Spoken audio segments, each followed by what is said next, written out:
नमस्कार प्रभु। जय श्री राम। कभी सोचा है कि हमें राजा जैसा सुख क्यों नहीं प्राप्त होता? इसके पीछे क्या रहस्य है? इसका रहस्य सिर्फ और सिर्फ चंद्रमा में छुपा हुआ है। आज उसी रहस्य से मैं कुछ पर्दा उठाने की कोशिश करूंगा, जिससे आपको समझ आए कि हमें जिंदगी में सब सुख सुविधाएं क्यों नहीं प्राप्त होती। चंद्रमा देता है राजा के समान सुख, लेकिन कब देता है? जब जो मैं कंडीशंस आपको बताने जा रहा हूं, अगर वो कंडीशंस आपकी कुंडली में अप्लाई हो जाती हैं, तो आपको चंद्रमा राजा जैसा सुख, इंद्र जैसा सुख देने में सक्षम हो जाता है। बड़े ही ध्यान से वीडियो देखिएगा, स्किप मत कीजिएगा, नहीं तो प्रभु समझ नहीं आएगी। कम टू द पॉइंट, जल्दी से समझाने की कोशिश करूंगा और समझिए मैं क्या बता रहा हूं आपको।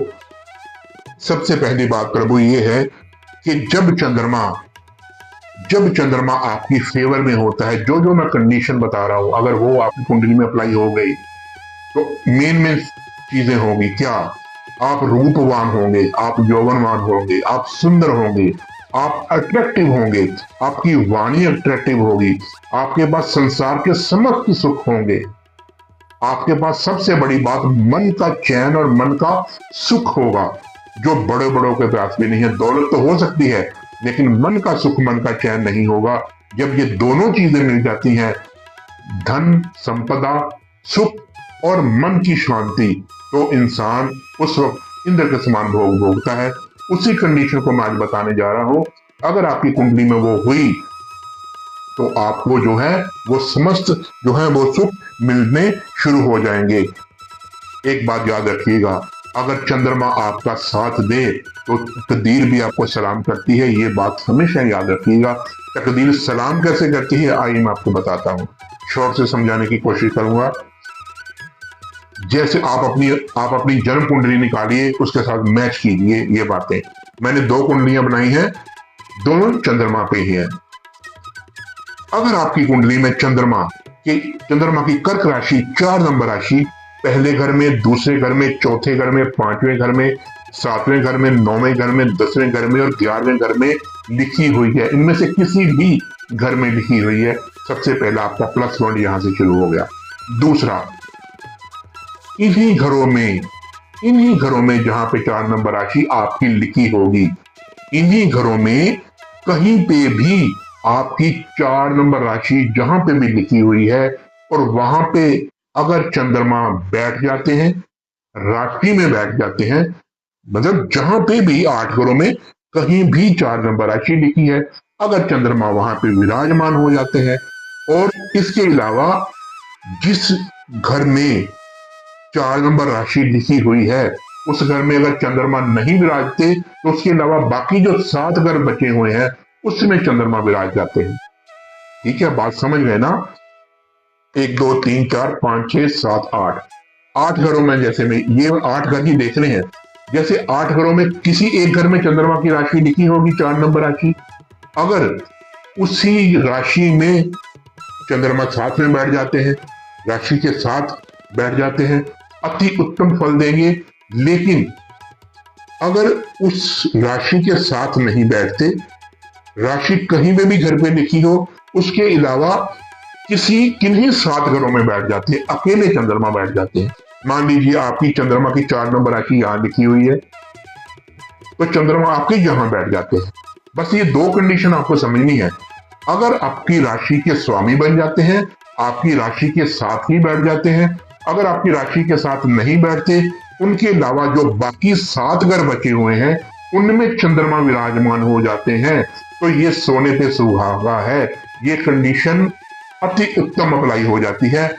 आपका राजयोग, इंद्र योग, राजयोग आपका वहां से शुरू हो जाता है। शोर से समझाऊंगा कैसे शुरू हो जाता है।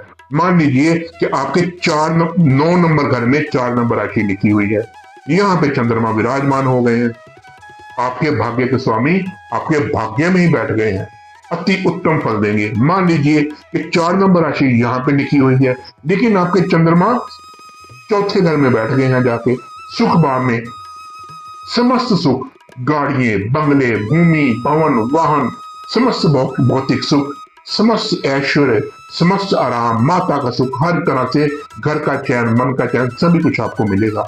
मान लीजिए कि आपके चंद्रमा यहां बैठ गए हैं लाभ भाव में, ठीक है, चंद्रमा यहां बैठे हैं, लेकिन राशि 4 नंबर यहां पे है, चंद्रमा यहां पे, मीन्स कि आपके लग्नेश आपके लाभ भाव में जाके बैठ गए हैं, तो आपको जिंदगी में हर तरफ से लाभ ही लाभ होगा, हर तरफ से आपको धन ही धन आएगा, आपकी तकदीर बदल जाएगी, आप राजा के समान जीवन व्यतीत करेंगे।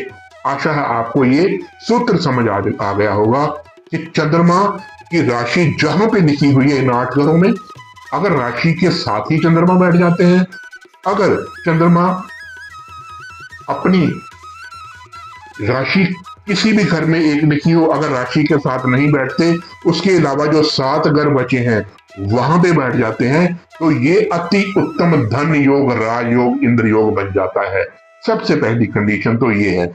उसके बाद अगर आपकी कुंडली में देखिए 2 नंबर राशि कहां, पहली ये दूसरे घर में, 5वें घर में, 7वें घर में, 9वें घर में और 11वें घर में आपकी कुंडली में 2 नंबर वृषभ राशि इन घरों में लिखी हुई है, इन 5 घरों में कहीं पर भी लिखी हुई है, और चंद्रमा अगर इन्हीं घरों में इनके साथ बैठ जाते हैं, इन्हीं घरों में इनके साथ बैठ जाते हैं, मतलब कि आपके चंद्रमा उच्च के हो गए वृषभ राशि में, ठीक है।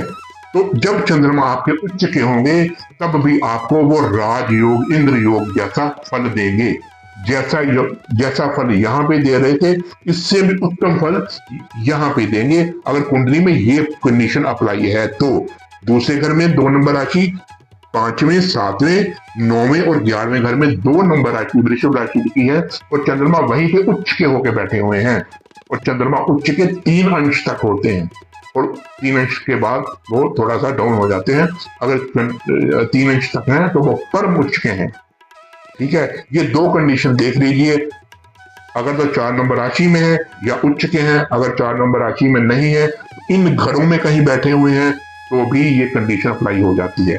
इसके अलावा आपके चंद्रमा जहां पे भी बैठे हुए हैं, ठीक है, उसके ऊपर गुरुदेव बृहस्पति की 5वीं, 7वीं या 9वीं दृष्टि पड़ रही है, स्पेसिफिक 9वीं दृष्टि पड़ रही है, क्योंकि 9वीं दृष्टि को गुरु की सबसे बेस्ट और शुभकारी आशीर्वाद के रूप में दृष्टि माना जाता है। अगर आपके चंद्रमा इन्हीं 2 कंडीशन में बैठे हुए हैं, उसके ऊपर बृहस्पति की 5वीं, 7वीं या 9वीं दृष्टि खास करके 9वीं पड़ रही है, तो आपके ऊपर सोने पे सुहागा हो गया, आपको इंद्र का सुख भोगने से कोई नहीं रोक सकता। दूसरी बात, आपका जन्म जो है शुक्ल पक्ष की 6वीं तिथि से लेके कृष्ण पक्ष की 6वीं तिथि के अंदर का है, तब भी ये कंडीशन अप्लाई बेस्ट होगी। ये आसाद में कंडीशन मैं बता रहा हूं, ये जरूरी होनी चाहिए, ठीक है। गुरुदेव की दृष्टि भी हो जाए तो बेस्ट है, गुरुदेव साथ में चंद्रमा के बैठ जाए तब भी बेस्ट है। आपका जन्म मैंने बता दिया, कृष्ण पक्ष अपने शुक्ल पक्ष की 6वीं तिथि से लेके कृष्ण पक्ष की 6वीं तिथि के अंदर का होना चाहिए। अगर आपका जन्म पूर्णमासी वाले दिन, फुल मून वाले दिन को या रात को कहीं हो जाए, तो आप समझो कि आपका भाग्य परम उच्च, आप जन्मजात भाग्यवान हो, जन्मजात आप भाग्य लेके आए हो। इसके अलावा आपका चंद्रमा अंश बल से कमजोर नहीं होना चाहिए, उसका अंश बल कम नहीं होना चाहिए। इसके अलावा आपका चंद्रमा अस्त नहीं होना चाहिए। इसके अलावा आपके चंद्रमा के ऊपर राहु, केतु और शनि की ना तो दृष्टि होनी चाहिए, ना चंद्रमा उनके साथ बैठे होने चाहिए। ये कंडीशन अप्लाई होंगी तभी तो राजा बनोगे ना, ऐरा गैरा तो राजा बन नहीं सकता, ऐरा गैरा तो इंद्र का योग भोग नहीं सकता। आप अभी सोचेंगे कि आपने इतनी कंडीशन बता दी, अरे भाई कुछ प्राप्त करने के लिए बहुत कुछ करना पड़ता है, इसीलिए ये सारी कंडीशन, जितनी इसमें से ज्यादा कंडीशन अप्लाई होगी उतना आपको समस्त सुख मिलेगा। ये बात आप जान के रखिए। आप मेरी बात को शॉर्ट में समझ गए होंगे, मैंने आपको क्या समझाने की कोशिश की है।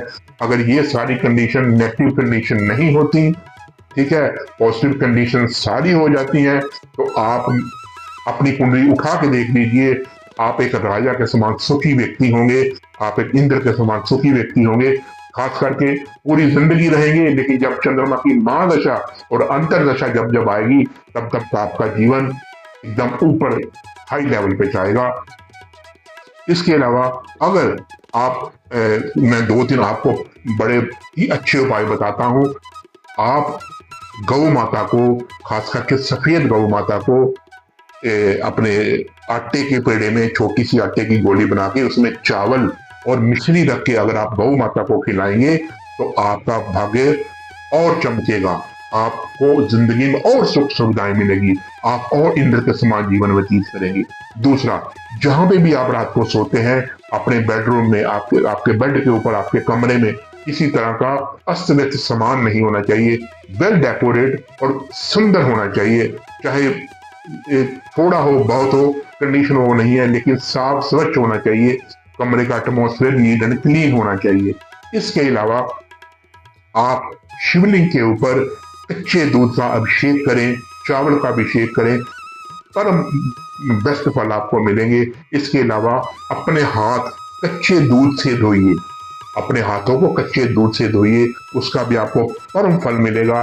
और ये जो मैंने आपको कंडीशन बताई है, अगर आप इन उपायों को करते हैं तो आपको बहुत ही बेस्ट रिजल्ट मिलेगा। आशा करता हूं कि इस छोटे सी वीडियो में मैंने जो आपको बताने की कोशिश की है, बहुत कुछ बताने की कोशिश की है, और वीडियो भी लाऊंगा इस पे जिसमें आपको और थोड़ा सा इसको मैं और एक्सप्लेन कर सकूं। आशा है कि इतनी वीडियो में आपको काफी कुछ समझ आ गया होगा। अगर वीडियो आपको अच्छा लगा तो कृपया लाइक कीजिए, सब्सक्राइब कीजिए मेरे चैनल को, शेयर कीजिए, और इसी के साथ मुनीश वर्मा को इजाजत दीजिए। जय गुरुदेव, जय श्री राम।